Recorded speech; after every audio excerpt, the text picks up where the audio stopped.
সবাই সবার cake choose করা হয়ে গেছে, কে কোনটা খাবে? আচ্ছা, এটা পছন্দ, সবার এটাই পছন্দ। কোনটা? আচ্ছা,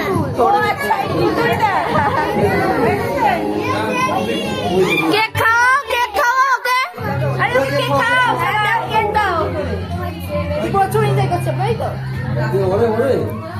দেখি একটুখানি তুলে দাও, তুলে দাও, এইগুলো তুলে দিলে হবে না? হ্যাঁ তুলে দাও, এখন তুলতে যাস না, পরে তুলে। শাক দিয়ে কেক খাবে, সে তুলে তুলে খেয়ে নেবে। না ও খাবেই না।